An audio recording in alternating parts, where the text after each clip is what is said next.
Namaste and welcome.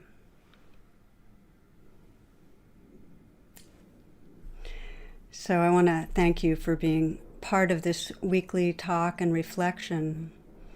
And as many are acutely aware, we're gathered right now, and there's, in these moments, continual protests in the streets, ignited by the brutal murder of George Floyd, unarmed black man by a white policeman. And as we know, the protests are about a world more than the tragedy of the particular killing last week. They're really about centuries of violence against Indigenous, Black, and brown bodies, hearts, and minds. William Faulkner said, "The past is not dead. It's not even past." And I think this really applies. And in particular, anti-Black racism is the core wound of the American culture. And people are protesting now, and some violently, as we know, because the trauma of the suffering just keeps going.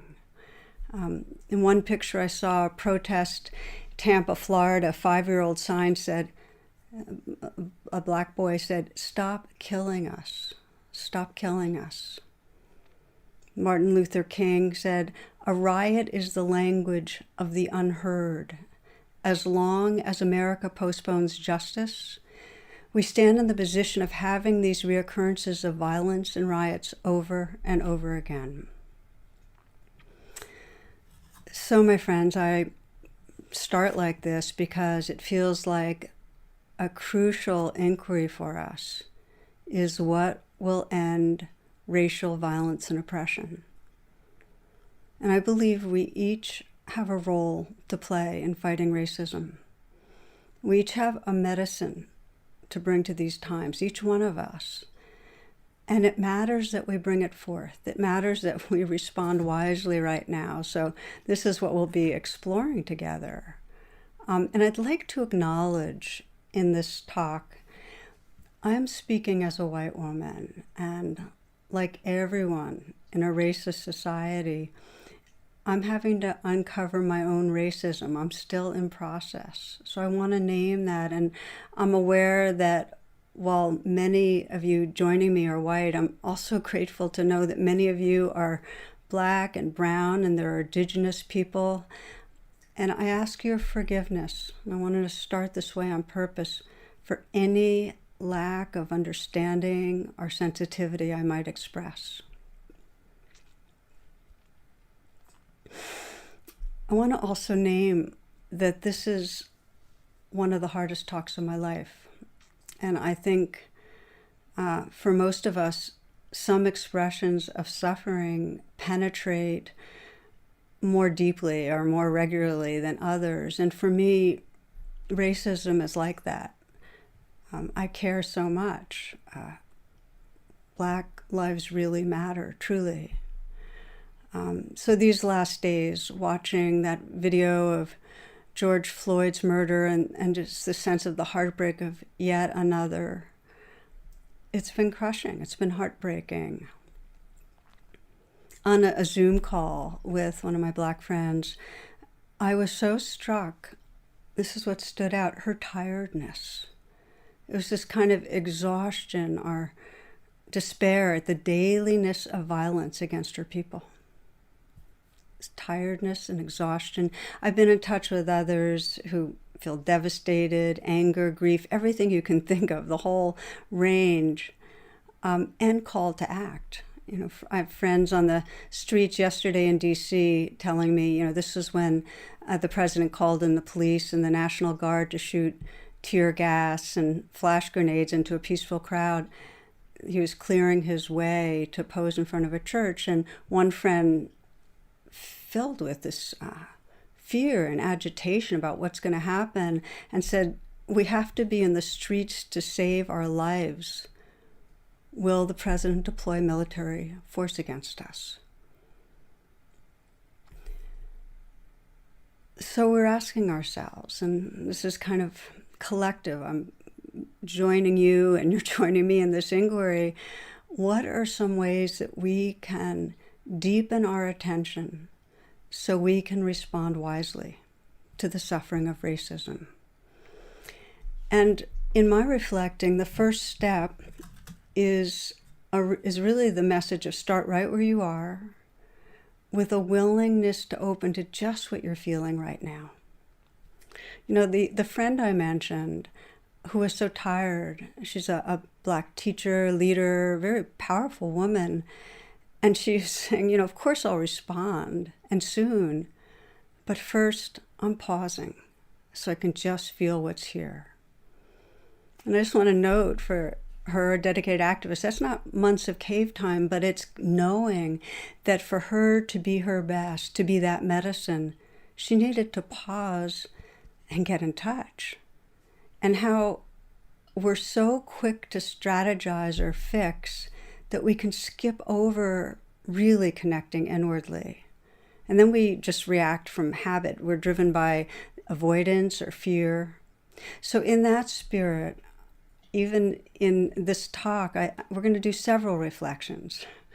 But the first one, I'd like to pause right here, right at the beginning, and ask you to close your eyes, if you will,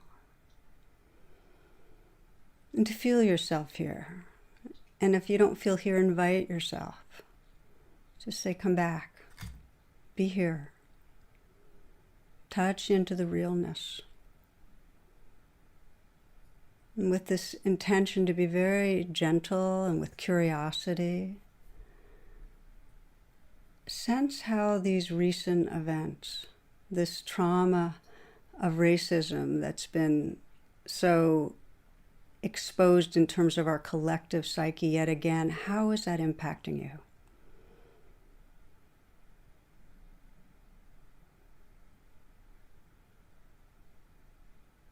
Maybe you're feeling hurting and raw.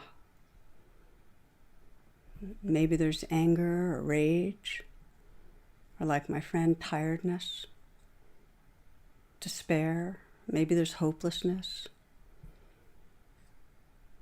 Maybe you feel numb, not so connected. Don't make anything wrong.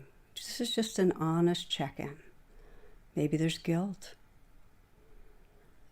Maybe there's something else compelling going on in your life, and this isn't the focus of your attention, something else is. What are the feelings right now that most ask for your acceptance?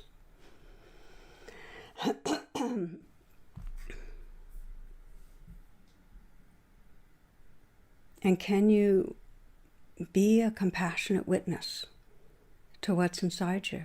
Just not making it wrong.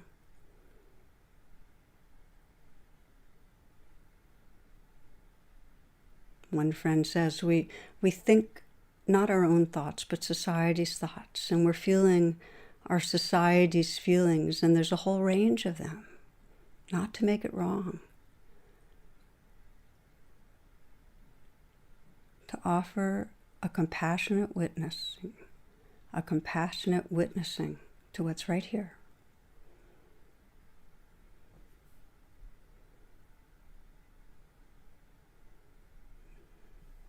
Taking a few breaths if you'd like, and opening your eyes if you'd like.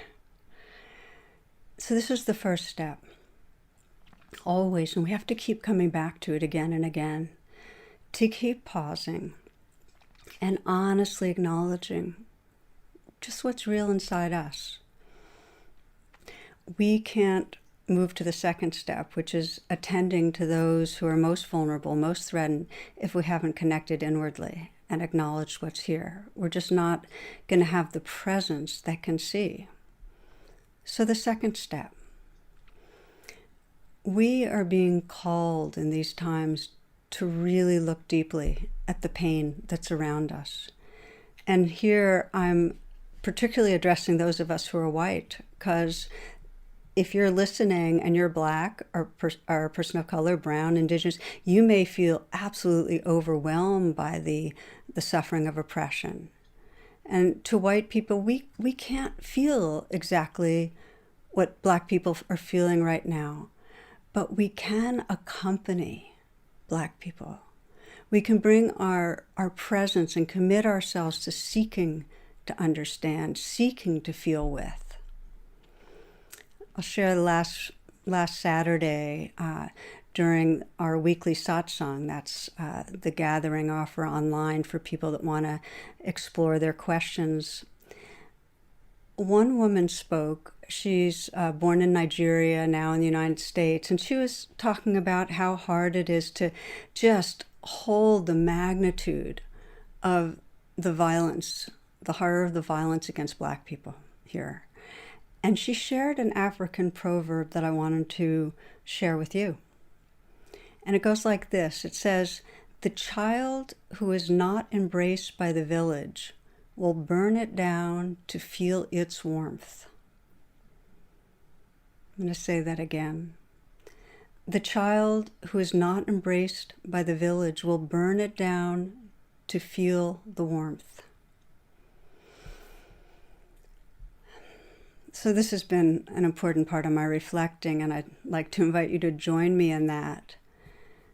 In our shared village, at least for Americans, for over 400 years in this village, Black people have been enslaved, demeaned, exploited, imprisoned, and lynched. They are the tormented child. And we know this, at least conceptually. To the white race, Black lives have not mattered, expendable.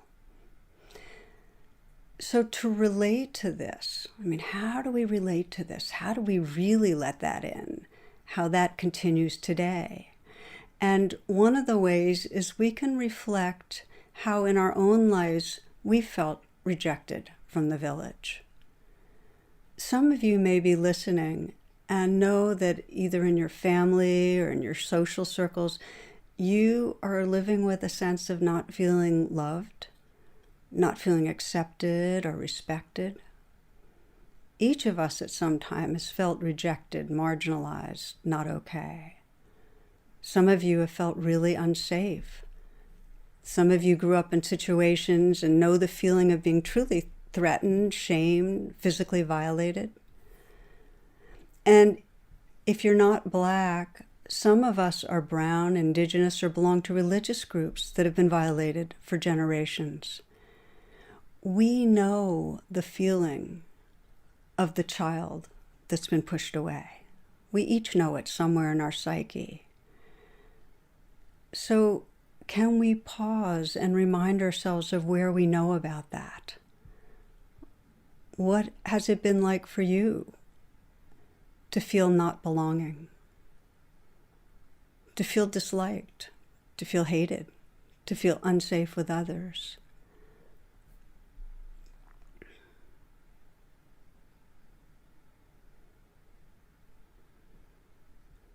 There's a place in us that knows. We know from every vantage point of the village, and we know how natural it is when you feel like your life doesn't matter to someone else, the feeling of hurt and rage to seek your human needs, to meet them. And sometimes we react through blame and aggression, sometimes violent aggression. We each have that capacity in our nervous system. It's built into us. And as many of you know, when we feel rejected, unlovable, and violated, we often burn ourselves in self-hate as part of the process. We hate those that make us feel unlovable, but some part of us believes it, that we're not okay. So what we're exploring here in this second step is ways we can stretch and seek to understand. And you might imagine, and this is for you who are white, would you want to be Black, treated in this society as Black people are? Can you imagine being anxious daily about your teen every time they go out? Will they come back? Will they be killed? Will they end up in prison? Because so many mothers have to live with the truth that their teen is at great risk of being killed or injured, being put in prison. About 6 years ago, I participated in a vigil of grieving mothers, grieving the death of unarmed Black men in the street. And just bearing witness to that, and then imagining, wow, what would it be like? Could you imagine that? Having to be grieving because your unarmed child was brutally murdered by the police. Can you imagine it? It's hard to go close to. And more broadly, can you imagine daily being viewed as inferior, as potentially a criminal, or as too angry, or as dangerous? So this is the second step. We stretch ourselves to attend where this pain, woundedness, incredible injury of not belonging lives in Black people in the village. Because the truth is, our heart holds the village. We are holding the whole village. We can't be awake and whole if a child in our heart is hurting. So we deepen our attention. The third step. Just as we've all been harmed by the village, because we have, the toxicity of our culture harms all of us. And just as we can attune to those who are most horrifically harmed, because we're part of the village, we participate in the harming. So the third step of deepening attention is the courage to face this truth. And this is really, really difficult for many in the white race. So here I speak again as a white woman to white people. The legacy of racism is not our personal fault, but we carry its poison in this unseen assumption of Black inferiority. Unless we examine ourselves, we will not be conscious of it. And daily, we reap the benefits of the centuries of violation. And that's what's meant by white privilege. It's how we've this unearned privilege of being able to have access to the best jobs, the best homes, the best education, the best healthcare and justice. It's white privilege that so many whites will make it through this pandemic, possibly, we'll see, but it's likely, without dying. Most of us will not die. Most of us will not be financially devastated. But Black Americans are and will be. That's privilege. That's the benefit of the centuries of exploitation.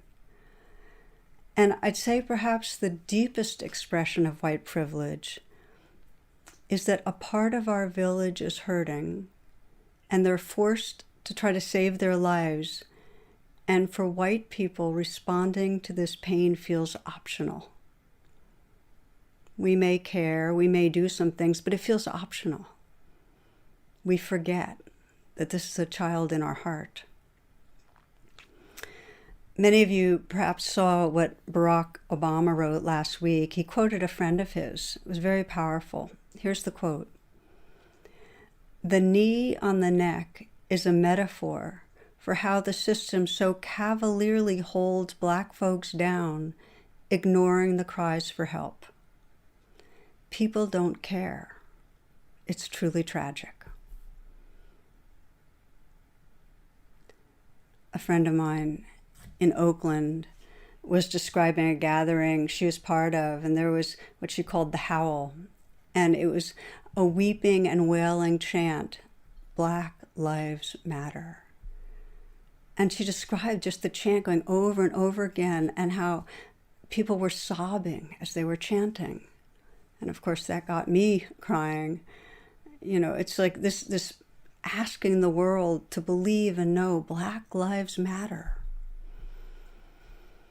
For white people, knowing our part as a race in causing harm, how do we hold it? And I invite you to look at that in yourself. Like, how do you process that? If you're white, being part of a race that has caused so much horrific suffering. I mean, do we feel guilty or ashamed? Do we feel angry because we feel like, well, I didn't do it personally? That's called white fragility. Do we blame people of color for being reactive or overreactive? You're too angry, you're too hostile, now you're rioting. Or do we cut off? Do we get numb? Or do we just live with that experience? Well, I've been wounded too. I've heard this has been called the oppression Olympics. And the truth is there's huge intersectionality, that many groups are oppressed, that the society creates incredible poison and harm for many of us. But the truth is that no group in America faces the same murderous type treatment as the Black community, taking their lives, their bodies, their respect. So I don't think we can examine racism and white privilege on our own. There's too many ways that it feels dangerous, or we don't want to be with it, or we can't really look. I think we need each other. We really need to be with other white people, just as people of color need safe affinity groups, containers, to help unpack their suffering. Just a bit of personal sharing here. I did some years back, a year-long group with people on white awareness, a white group. It was one of the biggest wake-ups of my life, really it was a painful process towards feeling more whole, more like I really belonged to the village, because my heart was opening to the child I hadn't been paying attention to quite in the way that I needed to. Sometime after, I began a 3-year group. It was a mixed race group where we were exploring racism and really in a deep process of getting to know each other, building trust.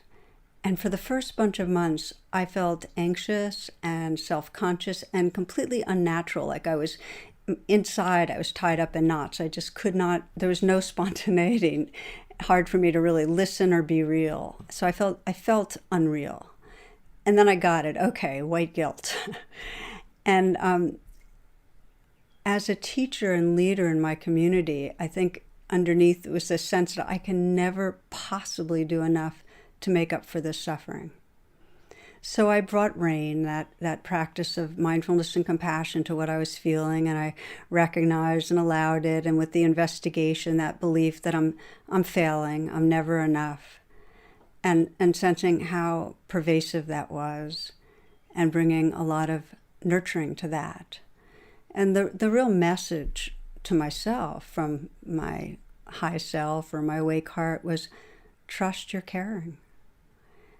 And what was so interesting is that by working with that guilt, waking up from the guilt, it actually deepened my realness with others in the group, and also my dedication, the sense of really fighting racism. So it was a sense of, it's not my fault, and yet I can be responsible. I can respond. So the point that I'm hoping to explore with you is that it really takes intention to take off the blinders and wake up to the racism in us all. It's society's racism. It's like fish in water. We're breathing that air.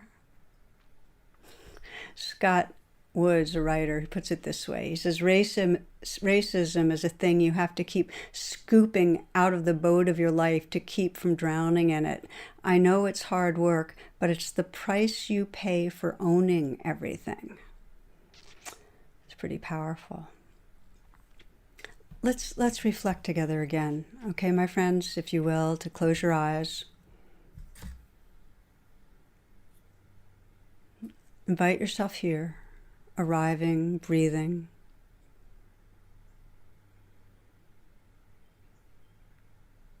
And in whatever way works for you, sense yourself belonging to the village. And I'm speaking, Americans and the history of Black people in America, but we're really talking about our world and the cries of those that have been held down.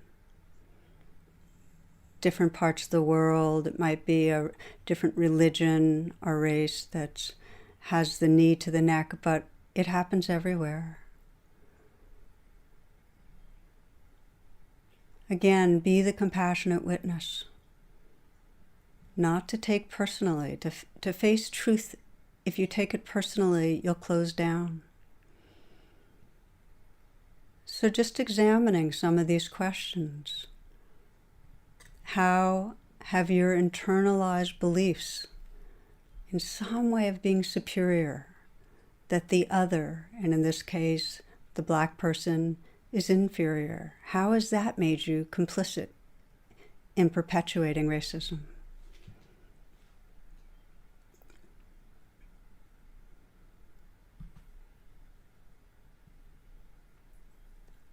If you're Black, how have believing the messages of inferiority kept you in a prison of suffering?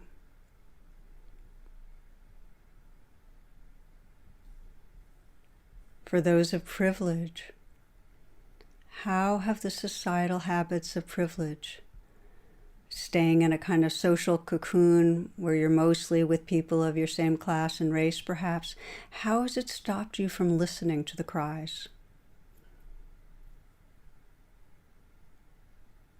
What has stopped you from listening to the cries?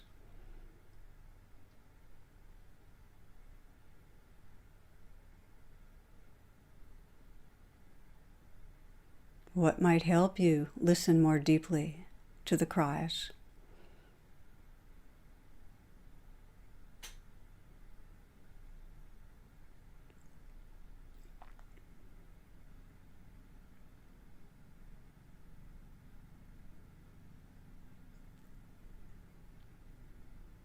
As we explore this evening together, we really are looking at how a courageous presence is only possible if we put aside the judgment. We can't get to healing unless we get to the truth of what's happening inside and around us. Can we feel what we're feeling? Can we stretch and sense what others are experiencing? Can we have the courage to look at our own part, our own contribution, our way of participating? This is the Buddha's first and second noble truth, recognizing the suffering and its causes.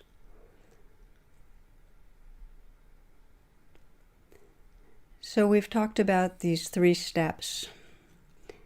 The third, seeing our conditioning, our own conditioning to perpetuate the harm. The last step I'd like to talk about is responding.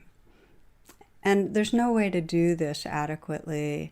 I'm just going to name some things, but I want to share a story before we close that's really touched me. But before that, let me just say that Angela Davis writes that it's not enough not to be racist.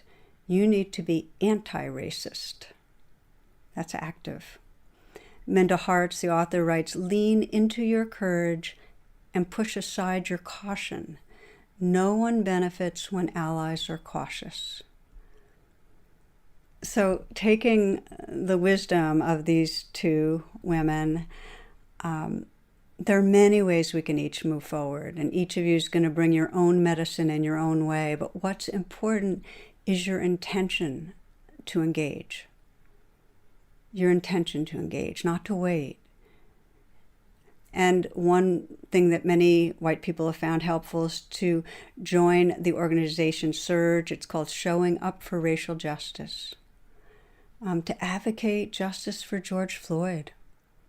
To help support the work of Black-led groups like Black Lives Matter. Groups that are fighting for police accountability and social justice. Join rallies or stay at the edges and be the physical barrier between protesters and police.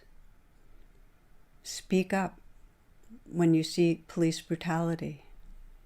Vote. And when you go to the polls, select leaders at every level, not based on party, but purpose. Are they dedicated to equity and racial justice? Last week at the satsang, at that QA on Saturday, another African-American friend attending, he's also a preacher and a psychologist, he wrote a powerful call to action. He said, to my white brothers and sisters, helplessness is not an option.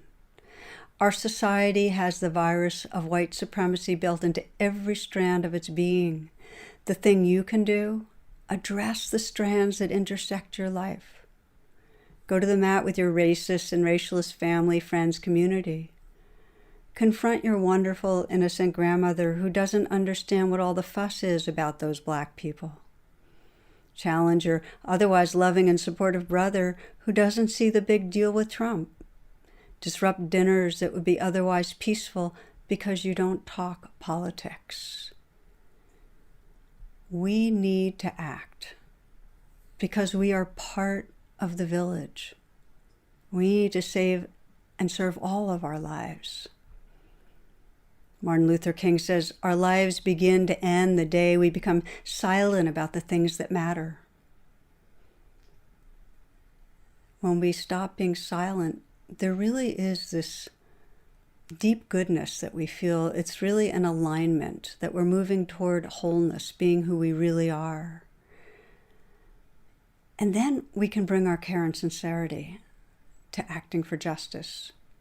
Now, I wanted to close this way, that it's an amazing story that touched me, but what made me want to share it is that I've been following this ongoing memorial service on the site where George Floyd was murdered, where people from different races are gathering. It's peaceful with candles and prayers, and there's a sharing of food and a remembering. There's something about remembering and caring that really nourishes our spirit.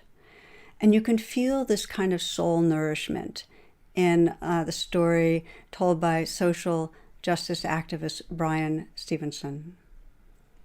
He says, we've been doing this thing where we have people go to lynching sites and we have them collect soil from the lynching site and put it in a jar. And in our museum, we have hundreds of these jars of soil that were collected from lynching sites. And we have the name of the lynching victim and have the date of the lynching. And it's been really powerful to give people an opportunity to do something tangible, to do something redemptive, to do something restorative. And people come and they go to these places. We give them a memo, and it's really powerful. We had a middle-aged Black woman come to one of our events, and she was nervous about going to the lynching site by herself, but she was fired up, and we gave her the jar, and we gave her the memo, and she went out to this lynching site, pretty remote area. She got really nervous, but she decided to do it. So she went to the place where the lynching took place. She was about to start digging when a truck drove by, and there was this white man in the truck who slowed down and stared at her. And then she said the truck stopped and turned around and drove back. And the man stared at her some more. And then it stopped. And then this big white guy got out and started walking towards her. And she was very nervous. Now, we tell people you don't have to explain what you're doing. If you want to say you're just getting dirt for your garden, feel free to say that. And that's what she intended to do. But when this white man walked up to her and he said, "What are you doing?" she said, "Something got hold of me." And I turned to that man and I said, "I'm digging soil because this is where a Black man was lynched in 1931, and I'm going to honor his life." And then the man stood there and said, "Does that paper talk about the lynching?" And she said, "Yes." And he said, "Can I read it?" She gave the man the paper, and he stood there reading while she was digging. And then he put the paper down and stunned her by asking, "Would it be okay if I helped you?" And then she told me that this white man got on his knees and he started throwing his hands into the soil with such force. And his hands were getting coated with black soil and they were turning black, and he was putting them in the jar. He kept throwing his hands and it moved her. And she said the next thing she knew, she had tears running down her face. And he stopped and said, "Oh, I'm sorry, I'm upsetting you." And she said, "No, no, no, you're blessing me." And they kept putting soil in the jar. And they got the jar almost full. And she noticed toward the end that the man was slowing down and his shoulders were shaking. And she turned and she looked. And she saw the man had tears running down his face, and she stopped. And she put her hand on this man's shoulder and she said, "Are you all right?" And that's when the man said to her, "No, I'm just so worried that it might have been my grandparents that were involved in lynching this man." And she said they both sat there with tears running down their face. At the end of it, he stood up and said, I want to take a picture of you holding the jar. And she said, I want to take a picture of you holding the jar. And they both took pictures. And she brought this man back, and they put that jar on our exhibit together. Now, beautiful things like that don't always happen when you tell the truth about history, when you try to actually look for redemption and restoration, when you have every reason to be afraid and angry. But until we commit to some acts like that, until we tell the truth, we deny ourselves the beauty of redemption, the beauty of restoration.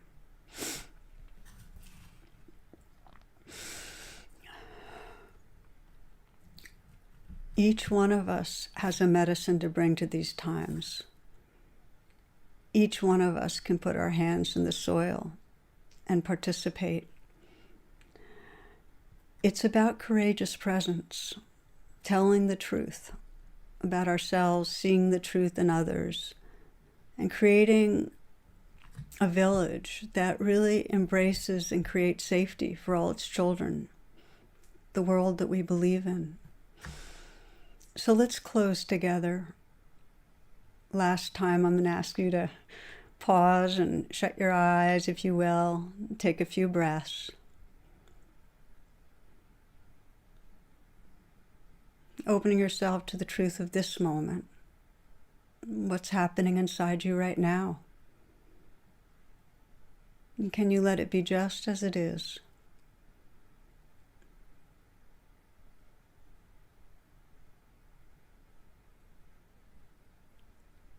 The compassionate witness, present with what's here, and widening the lens and sensing others who are listening, those who are caring, and those who feel cut off.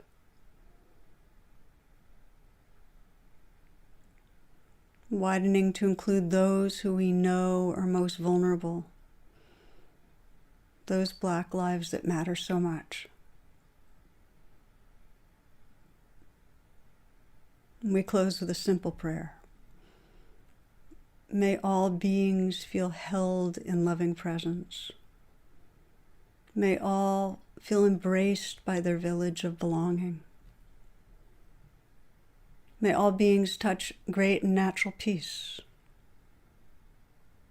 May all beings everywhere find healing and justice, love and freedom.